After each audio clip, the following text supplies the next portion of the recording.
problems most of my students have when they come in here, especially those that have been shooting for a long time but never been classically trained, you know, learned from their Uncle Rodney that's been shooting for 30 years but doesn't know the 4 safety rules, is stance. Stance can really make or break you in order to be able to keep kind of progressing as a shooter, right? You can have good trigger control, you can have good grip, you can have a lot of these things, your breathing technique, sight alignment, but if your stance is really bad, you're going to have very, very poor control management, and you're going to absolutely not be able to move and shoot, or shoot and move, okay? Which is, in my opinion, essential to being a concealed carry holder. You need to be able to move around. I've never been in a firefight where I didn't actually have to move.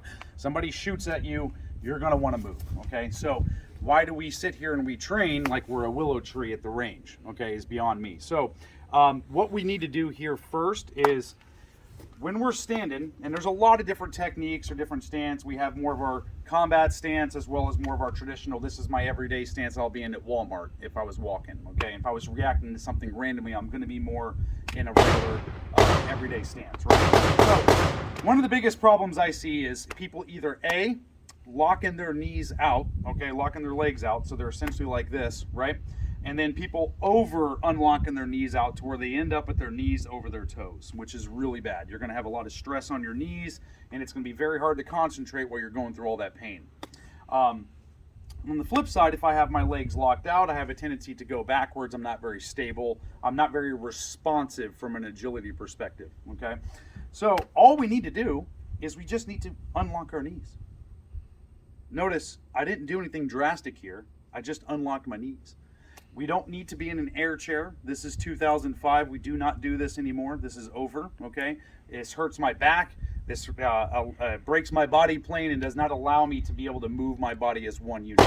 Modern day shooting techniques is much like MMA. We're using our full body. So I'm gonna unlock my knees out, and I essentially want to feel the balls of my feet. So right here, I want to feel the balls of my feet. I do not want to feel my toes, and I do not necessarily want to feel my heels, right? If I feel my heels, I'm going backwards. If I feel my toes, I'm going too far forward. So I'm going to slightly aggress forward as I press out. Notice I am slightly aggressing forward. If for some reason when you shoot, you notice yourself still going backwards, stop, readjust, push back out, and slightly aggress a little bit more until you find that happy medium.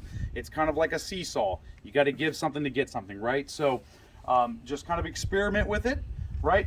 When you're shooting, actually pay attention to what you're feeling. Are you feeling toes? Are we feeling heels? Or are we actually on the balls of our feet? I promise you, if you're on the balls of your feet and you aggress forward at the proper amount, you will not go backwards. So that's your quick tip on stance today. Stay safe.